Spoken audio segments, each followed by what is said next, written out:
On the last day of 2009, the Sanlingdai community in Kaohsiung got one final surprise. Over 100 camphor trees from Miaoli, which were transplanted there to greenify its entrance. 4 construction crews worked throughout Taiwan's long New Year holiday weekend with a single purpose in mind: to provide Morakot victims with permanent, comfortable new homes by the earliest date possible.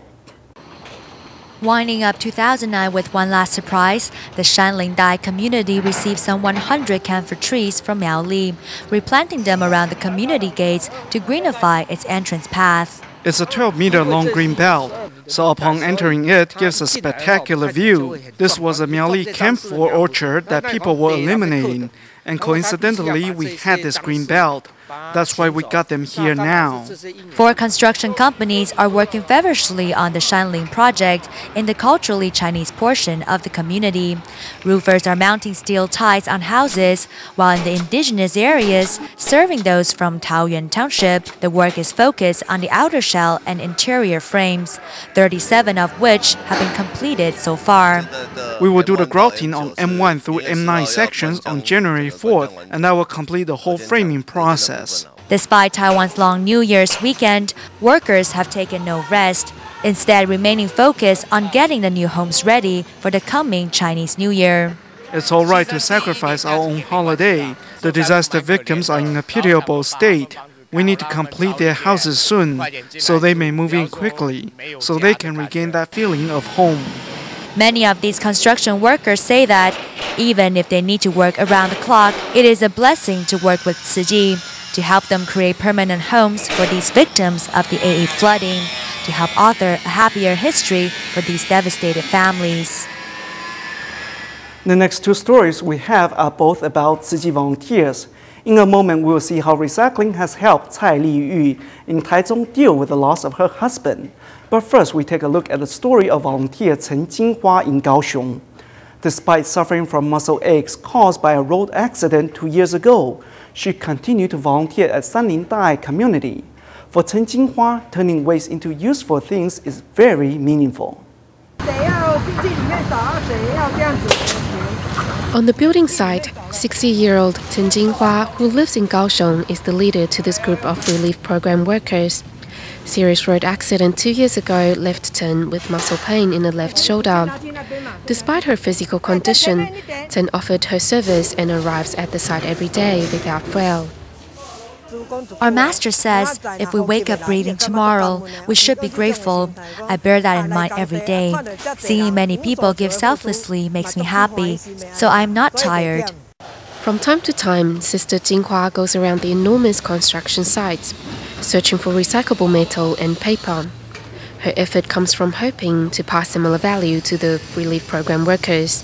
We clean the houses because the residents will be moving in. We teach them how to store recyclables, and this way the community will be clean. They will be happy living here too. Putting aside exhaustion and muscle pain, Chen Jinghua always leads by example. Her commitment to keeping the village clean keeps the resident alert too. Cai Liyu, who has dwarfism, is from Sengang Township in Taichung, Taiwan. 4 years ago, her husband passed away from liver cancer, leaving her to care for their 2 daughters. The sudden blow and the ensuing financial strain were so overwhelming that Cai became depressed until she was approached by Tzu Chi volunteers who looked after her and helped her children with their schooling. In response, Cai joined Tzu Chi as a recycling volunteer. She says she has found immense joy serving as guardian of the planet. Over 100 volunteers are working away at Sengang Recycling Station. Cai Liyu can be seen amidst the bustle, carrying a basket that seems big, considering her size. When Cai lost her husband to liver cancer, she lost her faith in life too. However, things began to look better once she encountered Tzu Chi. After my husband passed away, I couldn't snap out of it, and being so different from everyone else made it even harder for me to re-enter society. Serving as a recycling volunteer changed all that. It opened me up. A group of fellow volunteers drops by Cai's house to see how she is doing. These brothers and sisters helped my girls apply for their student aid. They encouraged me to join the volunteer ranks, and that's why I'm serving with Tzu Chi. With Tzu Chi's assistance, Cai can now take care of her family wholeheartedly. She volunteers in her spare time. Tzu Ji has been helping me, but I don't want to always be financially dependent. That's why I offered my service. I need to come out and contribute. At the beginning, she was very depressed, so we had to try different ways to offer our support. Our being there for her has moved her to come out and work at the recycling station. Tsai is now full of smiles.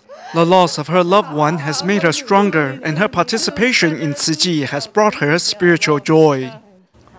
A fire broke out in Pasay City, a city just south of the capital, Manila, in the Philippines, just before Christmas, displacing 3,000 families. Tzu Ji volunteers arrived for the second time before the year ended to distribute relief supplies, benefiting 973 families. 46 newly qualified volunteers from Marikina also participated. We leave you with these images. Goodbye.